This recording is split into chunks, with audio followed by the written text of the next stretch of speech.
23 ta' Awwissu Santa Rosa ta' Lima Verġni għexet bejn l-1586 u l-1617. Santa Rosa twildet fl-20 ta' April f'Lima, il-Peru. Meta kellha 11-il sena irċevit il-griżma tal-isqof mingħand San Toribio, Arċisqof ta' Lima, u ħadet l-isem ta' Rosa flok dak li kellha ta' Isabella li kienu tawha fil-Magħmudija. Sa minn xkunità fid-dar rawmet ruħha fil-Qdusija u għażlet lil Santa Katarina ta' Siena bħala mudell ta' ħajjitha. Kienet qatta ħafna ħin fit-talb u fil-mortifikazzjoni.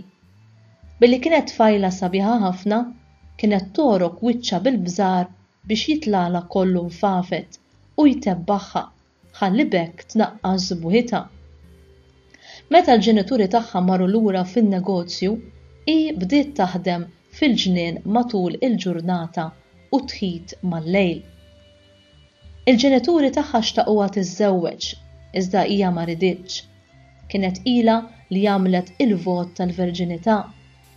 Meta kellha madwar 20 sena, Rosa daħlet terzjarja Dominikana, bdiet tgħix għalija waħedha farix fil-ġnien u hemm bdiet tgħaddi ħafna mill-ħin tagħha fit-talb, kontemplazzjoni u penitenza.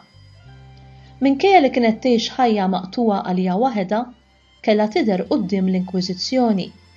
Iżda hi impressjonat lit-tribunal bl-umiltà tagħha u bl-għaqda tagħha ma' Alla. Hija żammet parti mid-dar tagħha biex tkun tista' tieħu ħsieb it-tfal foqra, ix-xjuħ u l-morda. Jgħidu li dan kien il-bidu tas-servizzi soċjali fil-Peru.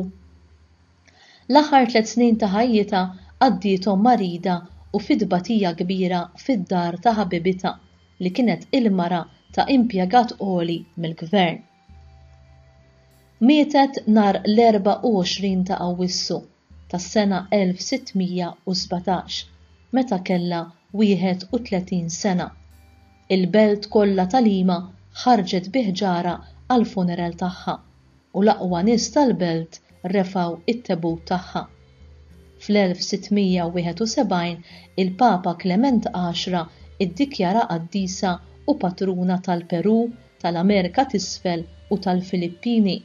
Kienet l-ewwel waħda li ġiet ikkanonizzata mill-kontinent Amerikan.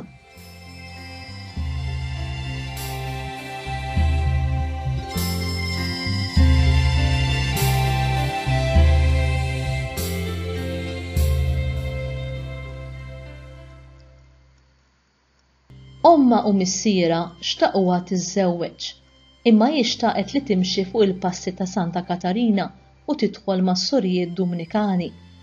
Il-familja tagħha baqgħu jżommu sod fl-oppożizzjoni tagħhom għal din il-vokazzjoni u hi żammet sod fli ma segwix il-vokazzjoni li ridu minnha dik taż-żwieġ.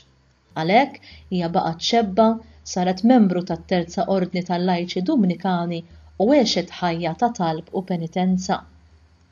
Jgħidu li hemm żewġ affarijiet finali li l-ġenituri jistgħu jittamaw li jgħaddu lil uliedhom.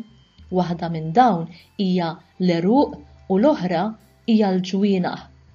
Ċertament li l-ġenituri ta' Rosa taw lil binthom l-eruq fil-fidi, imma għatawla il-ġwienaħ tal-vokazzjoni li għaliha ħassitha msejħa li hi dik li tkun soru reliġjuża.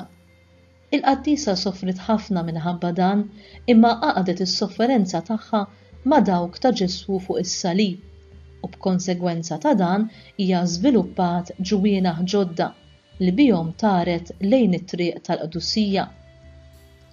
Hija ġarret is-salib tal-ubbidjenza lejn il-ġenituri tagħha bil-ferħ u talmet lezzjoni li minn fejn tinsab Alla jista' jagħtik hu il-mezzi u l-grazzi li ssir qaddisa.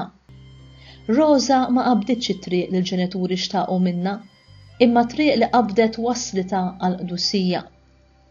Imma fil-fatt mhux din hi l-ħolma li l-ġenituri għandu jkollhom fuq uliedhom, jiġifieri dik li uliedhom isiru qaddisin.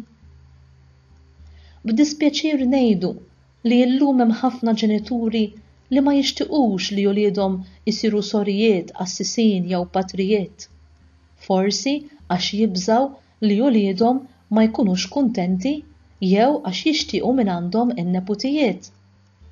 Imma l-familja hija l-bennina tal-vokazzjonijiet reliġjużi u l-ġenituri għandhom jissapportjaw lil wliedhom meta huma jesprimu interess vokazzjoni bħal din. Ejjew nitolbu issa ħalli l-ġenituri huma wkoll ikollhom qalb miftuħa għas-sejħat ta' Alla lil wliedhom.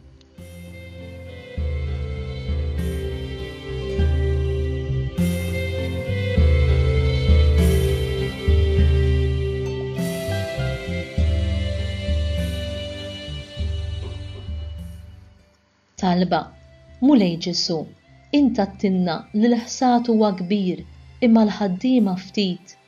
Ejn lill-familji tagħna llum biex jagħtu s-sapport tagħhom għas-sejħat vokazzjonali ta' servizz fil-Knisja li wliedhom jista' jkollu. Nitolbu biex kull tifel u tifla tingħatalhom il-libertà u l-kuraġġ biex isegwu l-vokazzjoni li int issejħilhom għaliha. Nitolbuk dan bi Kristu Sidna. Amen.